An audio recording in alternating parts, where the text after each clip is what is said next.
En este último tramo de Te Aviso con Tiempo está con nosotros Pablo Yonto, periodista, abogado y amigo y compañero. ¿Cómo anda, Pablo? Bien, un placer estar acá con ustedes y un placer estar en esta radio y otro placer estar de este lado ahora, ¿no? Sí. Hace tantos años en la fundación de esta radio estábamos también los sábados a la mañana. No, estábamos los domingos con Pablo estuvimos en la primera radio de las madres, en la M530, en los domingos a la mañana. Un programa que se llamaba Nos mean y dicen que llueve. Exacto. Donde hablábamos de los medios. ¿Cuánto habría que hablar de los medios hoy, no? Nos remean, tendríamos que hacer ahora. Nos remean, pero hay algo, hay una... Ya no sé si dicen que llueve. Pero en todo ese debate que bueno, era año 2006, ¿no? Sí, 2006. Sí. 2006. Pero en todo ese debate que después, bueno, confluyó también en un gran debate en relación a la ley de servicio de comunicación audiovisual y demás, hay una sensación de que ganaron. No. ¿Vos la tenés de que ganaron? Yo creo que nos iban ganando 11-0, 12-0, sí. Y creo que hoy están ganando, pero las cifras se achicaron. Sí. O sea, por ahí el término sería, nos estaban goleando, sí. Todavía falta y tenemos chance de empatarla, aunque sea. En realidad no es que es una sensación, porque seguimos, por algo estamos en esta radio, por algo también estamos en esta radio, conformamos una cooperativa, y hay otras radios también que generan comunicación alternativa. Bueno, vos estás en la Universidad de la Facultad de Periodismo de la Universidad de La Plata, donde también se intenta orientar una formación periodística distinta. Por supuesto que eso sigue estando, pero en esta cuestión de nos mean permanentemente, siguen en sus lugares de privilegio, claro, ¿no? Pero acordate que en aquella época, 2005-2006, decirle que no a Clarín o decir Clarín miente era estar en un rinconcito marginal. Hoy creo que hay un importante porcentaje de la sociedad, no sé cuánto será, 25, 30, 35%, que tiene claro que Clarín, La Nación, le miente y que ya leen esos medios o miran esos medios por la tele o por las redes y ponen en duda todo lo que dicen, ¿no? La gran frase aquella del capitán de la selección uruguaya, ¿no? Cuando en el Maracanazo dijo, pibe, los diarios, lo único que tienen de verdad los diarios es el precio y la fecha. Todo lo demás es mentira. Sí, es así. Obdulio Varela, el negro jefe. Pablo, vos, además de haber escrito La vergüenza de todos, La noble Ernestina, libros, uno que aborda el Mundial 78 en dictadura, el otro la historia de Ernestina Herrera de Noble, bueno, una de las de las herederas, en realidad heredó el grupo Clarín en su momento, ya fallecida, pero hace unos años presentaste El juicio que no se vio, sobre el juicio a las juntas, y nos interesaba charlar con vos porque de pronto, a partir de Argentina 1985, apareció todo un debate o toda una especie de suceso alrededor de lo que significó el juicio a las juntas militares, con mucho también debate en relación a la mirada histórica de la película. Primero eso, porque sé que la viste y me gustaría una mirada de tu parte, habiendo estado en ese juicio y habiendo conocido lo que había sucedido. No, lo primero es, la película hay que ir a verla. Ayuda mucho al diálogo con las y los jóvenes. Yo estoy armando grupos para ir, creo que mucha gente está haciendo eso, para después ir a comer algo o ir a la casa y discutirla, pero ayuda a mejorar y sostener mucho el puente que están tratando de romper entre aquella lucha y esta lucha por el juicio y castigo a los culpables y las juventudes, sobre todo los adolescentes, sobre todo, bueno, quienes hoy están en el secundario o en la universidad, y uno como docente, además, hace esta prueba todos los años. Yo les pregunto a mis estudiantes en la Facultad de Periodismo de La Plata, qué saben sobre el tema del terrorismo de Estado, sobre el juicio a la Junta, y la mayoría de respuestas es nada. Claro. Nada, o sea, pasaron por el secundario o lo vieron y no se acuerdan, algunos te dicen, y otros ni se acuerdan haberlo visto. Entonces está bueno que una película genere la posibilidad de diálogo con estas generaciones. Yo no digo que todo el mundo no sabe, porque gran parte de la juventud sí sabe lo que pasó en la Argentina y lo que sigue pasando hoy con los juicios, porque hay decenas de juicios en todo el país, pero una película ayuda. Y lo otro es una película. Claro. O sea, a mí también me dio bronca, muchos hechos no están contados como sucedieron, pero bueno, es lo que siempre hablamos con la gente que hace cine y cine ficción, ¿no? Ellos tienen que hacer eso, tienen que sacrificar muchos aspectos de la verdad en función de su obra, que es una obra de cine, ¿no? Si no, tenemos que criticar Titanic o todas las grandes películas que vemos de hechos históricos, porque en el minuto tal no cumplen o detallan exactamente lo que pasó. Pero uno de los aspectos de tu libro es precisamente enfocarse en lo que fueron los testigos, ¿sí? Claro. Sobre todo los sobrevivientes, pero también familiares, desde ya que claro, pusieron, fueron los verdaderos héroes colectivos, si se quiere, de ese juicio. Claro. La película enfoca hacia otro lugar, ¿no? Lo muestra centralmente. No, seguro. Después está el tema, bueno, ¿qué pasó de verdad en el juicio de la Junta? Entonces, yo he dicho en algunos también reportajes, esta película, yo si la hiciéramos nosotros, la hiciera uno, en vez de ponerle Argentina 1985, yo le pondría Argentina 833. ¿Por qué? Porque esa cantidad fue la cantidad de testigos que son los que se la jugaron, claro, ¿no? Sobre todo la inmensa mayoría de familiares, madres, sobrevivientes, padres, víctimas que fueron a dar testimonio en ese juicio en momentos en que había que dar testimonio, ¿no? Sí. Hoy tenemos mucha ayuda del Estado, sobre todo, bueno, de protección de testigos, una gran cantidad de herramientas que ayudan a que los testigos concurran. En aquel momento no era fácil, hubo muchos testigos que no quisieron ir a declarar por temor. Alguna escena se ve en la película, sí, pero de esas pasaron un montón. Bueno, obviamente una de las críticas mayores en esa comparación de película y realidad es la escasísima trascendencia que le dan a la lucha de las madres. Claro. Digo, el juicio se hace porque empujaron las madres, y las madres sostuvieron no solo el juicio a la Junta, sino el juicio y castigo a todos los culpables, ¿no? En el libro uno cuenta lo que hacían las madres los jueves, cuando terminaban, después de las 15:30 que iban a la plaza, como siguen haciéndolo hoy, terminaban en el acto, lo que se llamaba, bueno, la marcha, alguna vez se llamó la ronda de las madres, y después de los jueves, ¿no?, a la tarde, después de la plaza se iban caminando hasta tribunales, acá en Talcahuano, donde se estaba haciendo el juicio de la Junta, porque el juicio de la Junta se hacía a la tarde, empezaba a las 3 de la tarde y terminaba a la tardecita noche, y llegó a terminar algunas jornadas a la madrugada. Una vez salimos a las 2:20 de la mañana. ¿Vos cubrías el juicio como periodista? Sí, yo estaba como periodista de Clarín, disculpen la mala palabra. Sí, de lunes a viernes se hacía todos los días, a partir de las 3 de la tarde y hasta que declarara el último testigo. Y los jueves se iban y se ponían las madres por la paralela a Talcahuano, que es la calle Uruguay. ¿Por qué? Porque esas ventanas daban a la espalda de los jueces que estaban haciendo el juicio a la Junta, y a eso de las 4:30, 5 de la tarde, con un megáfono, las madres leían la lista de todos los nombres de los represores que se conocían hasta ese momento. Todos. Eran 1000 y pico, y decían, supongamos, Tigre Acosta, culpable, asesino, etcétera, ¿no? Iban dando todos los nombres. ¿Por qué? Porque ya olfateaban que podían venir las leyes de impunidad, claro, y que había una sensación de que solo juzgaban a la Junta. Ahora te dejo, Seba, que quiere preguntar, pero no quiero salir de acá, porque es cierto que la película sirve para este diálogo, pero también para refrescar esas situaciones, porque esto que contás acerca de cómo las madres ya veían lo que se iba a venir con las leyes de impunidad, que luego además deriva además en el indulto de Menem, pero en donde además uno queda con determinadas cuestiones que tienen que ver con el juicio.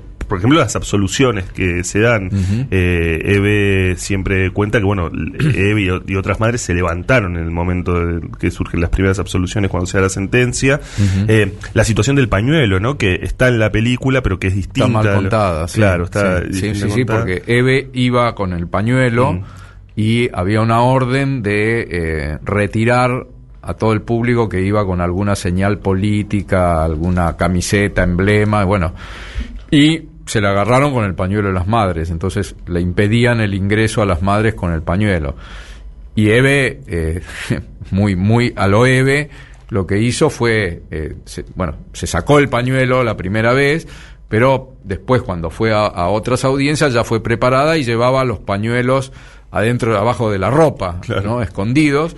Entonces se sacaba el primer pañuelo en el hall, pero después entraba y adentro de la sala se lo volvía a poner. Esa es la famosa escena en la que la audiencia no empezaba, que es al final, no es al principio, al comienzo, claro, es al final. Y dicen no va a empezar, y Moreno Campo y Estracera se le acercan para pedirle que se lo saque, ¿no? Pero Eve se puso el pañuelo adentro de la sala, no iba a permitir que el pañuelo blanco no estuviese en la sala. Y después se da lo del la absolución. Eve ya se intuía, muchos días antes de la sentencia olfateábamos que iba a haber absoluciones. Entonces Eve había dicho, bueno, la primera absolución que lean, me levanto y me voy. Efectivamente hace eso, y hay una parte que está registrada en la grabación original del juicio a las juntas, que es una pieza histórica, porque si llegaba a pasar eso era una aberración. El presidente del tribunal, cuando Eve se levanta y se va, lo que dice es que era Arlanian, dice: subcomisario, deténgala. Eve se va corriendo, camina rápido, y se va de la sala, no la detienen. Pero miren lo que podría haber pasado en el final del juicio de la Junta, de que la justicia ordenara a un subcomisario, porque dice así: subcomisario, deténgala, y bueno, hubiese sido tremendo para el movimiento de derechos humanos que ocurriera eso. Te quería hacer dos preguntas en una. Primero, en realidad no me imagino del todo cómo fue que cubriste ese juicio, un periodista en ese bastante joven, claro, con mucha menos experiencia de la que tenés ahora, en un hecho inédito, muy trascendente y tremendamente doloroso. Yo no sé cómo habrá sido estar en ese espacio físico con gente responsable de múltiples torturas y asesinatos, con los testimonios desgarradores de mucha gente. ¿Cómo lo viviste? Imagino que emocional y profesionalmente debe haber sido terrible. Y después, si me contás cómo caracterizás el compromiso verdadero de Alfonsín con el juicio. Yo estaba en deportes, pero ya me había recibido hace un tiempo de abogado, y estaba ya en el movimiento de derechos humanos y en un organismo que era el CELS. Yo había empezado como estudiante de abogacía en el CELS, yo militaba en ese momento en el PST, que después se transformó en el MAS, y el CELS tenía dos abogados ya muy conocidos que eran del MAS, que eran Luis Zamora y Marcelo Parrilli. Por ellos entré a ayudarlos como estudiante en el CELS. Me recibo de abogado, y en el diario, cuando se enteran que yo me había recibido de abogado, porque además era el delegado, me piden para la sección política, que tenía una sección que se llamaba Derechos Humanos. Y me río porque, bueno, esa sección obviamente la dinamitaron. Para empezar a cubrir los juicios, y entre ellos el juicio a la Junta. Así que esa fue la razón por la cual estuve un año y pico en política, en el juicio. Con otro compañero, el que cubría el juicio conmigo era Claudio Andrada, que ya falleció. La sensación fue... Yo venía un poco curtido del tema de escuchar testimonios, por esto en el CELS tomábamos muchos testimonios, pero de todas maneras, bueno, hubo testimonios que nos partieron al medio, a mí me partieron al medio, sin duda el de Adriana Calvo de Laborde, que por suerte está rescatado en esta película, que fue el testimonio contundente, el de Pablo Díaz de La Noche de los Lápices, sin duda, el de Claudio Tamburrini de Mansión Seré, que se escapó de Mansión Seré, el de Iris Avellaneda, la madre que perdió a su hijo secuestrado de 15 años y que su cuerpo apareció en las costas uruguayas, y el de Basterra en particular, porque lo habíamos preparado en el CELS, ¿no? Víctor había venido al CELS mucho antes del juicio de las juntas, en el 84, a traer los negativos de las fotos que se había robado de a poquito en la ESMA, las fotos de los genocidas, que él poquito a poquito se las iba sacando cuando le daban permiso para salir de la ESMA, y se las metía en el calzoncillo para ir sacándolas. Así que bueno, esos testimonios sí nos recontra conmovieron, así como hubo momentos de risas también en el juicio a las juntas. Y lo otro era lo de Alfonsín. Yo no tengo dudas de que este juicio a las juntas se hizo por el empuje de las madres, sin duda. Ahora, también no tengo dudas de que si había otra persona que no era Alfonsín, este juicio no se ejecutaba. Alfonsín tuvo un plan que lo programó muchísimo Carlos Nino, un jurista ya fallecido, sí, y Malamud, son como los dos autores intelectuales del esquema, pero el esquema era del alfonsinismo, de Alfonsín en particular, el que compra Alfonsín, que los militares se juzguen ellos. Por eso el decreto 158, que ordena el juzgamiento, dice que se ordena al Consejo Supremo de las Fuerzas Armadas que juzgue a los 9 excomandantes. El Consejo Supremo tiene un tiempo, se le pone un tiempo para que lo haga, y cuando transcurre el año 84 y se ve que lo demoran, lo toma la Cámara Federal. Pero si Alfonsín hubiese tenido razón, este juicio a las juntas lo hubiesen hecho los militares, pero no lo iban a hacer. Entonces, ese es el esquema que tenía Alfonsín y que termina en el juicio a las juntas, ¿no? Nunca hay que olvidarse que Alfonsín saca 2 decretos, el 157 y el 158, en diciembre, a poquitos días de asumir. El 157 ordena la persecución judicial, así se llamaba, de los dirigentes de Montoneros y el ERP. Y el 158, el juicio a lo que después fue el juicio a la Junta. O sea que ahí se plasma también la teoría de los dos demás. Claro, en paralelo al juicio que se estaba llevando adelante, también se llevaba el juicio contra los comandantes montoneros. Y algo que muchísimos olvidaron, sobre todo quienes rescatan el tema de somos el juicio a las juntas, algunos radicales de muy mala fe, sí, se olvidan de un hecho también que está en la historia y que no quieren contarlo, tal vez porque les dé vergüenza hoy, que en agosto del 85, o sea, recuerden que la sentencia del juicio a la Junta fue, no sé por qué señalo el televisor, la sentencia del juicio a la Junta fue el 9 de diciembre del 85. Pero en agosto del 85 fue condenado a 10 años de prisión el ex gobernador civil de la democracia de Córdoba, Ricardo Obregón Cano, por ser miembro en el exilio de la conducción de Montoneros. 10 años de prisión. Y no fue joda, lo detuvieron todo. O sea, antes de la condena a Videla, hubo en la Argentina una condena a un gobernador de la democracia votado en agosto del 85. Una barbaridad. Sí. Es Pablo Yonto, periodista y abogado, y en ese marco, Pablo, nos quedan unos pocos minutos, pero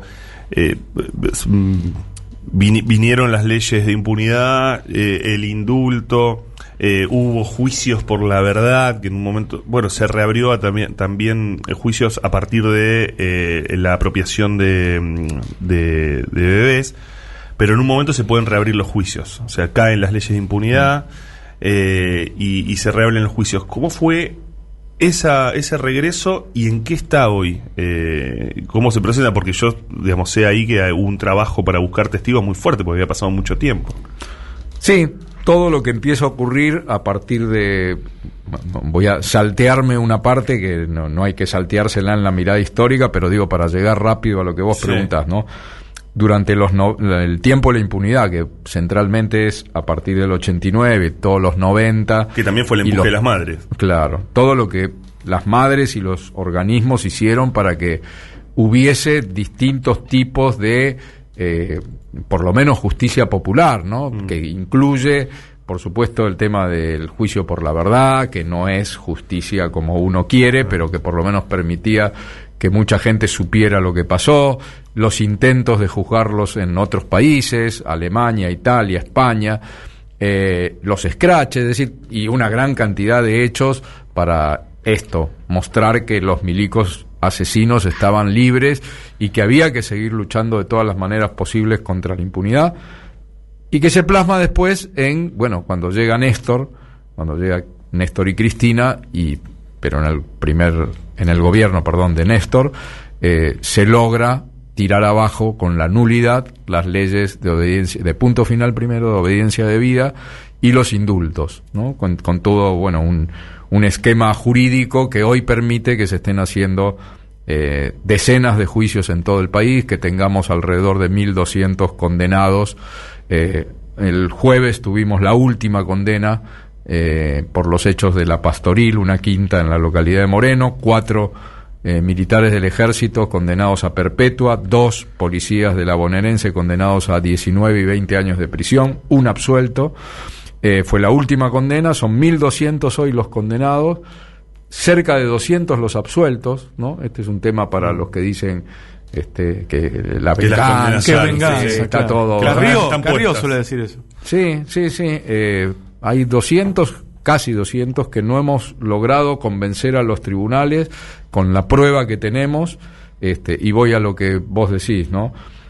Es impresionante la cantidad de testimonios que desde que Néstor y Cristina han estado al frente del país, la cantidad de testigos que se han presentado a declarar, impresionante, sobre todo ex colimbas.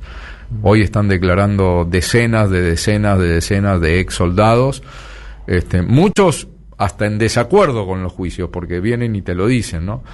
Te hablan te dicen los terroristas o putean contra el kirchnerismo, contra nosotros, pero cuando se sientan a declarar se quiebran, lloran y dicen yo vi esto. Es una muestra de la sociedad, ¿no? De eso que se decía, no, yo no vi nada, yo no sé nada. Bueno, miles en todo el país están contando el horror que vieron. Gracias, Pablo. Escuchaban a Pablo Yonto. Un placer, hermoso tenerte acá, Pablo querido. Hermoso tomarnos Gracias acá. a ustedes. Hermoso tomarnos Gracias acá. a ustedes. Hermoso tomarnos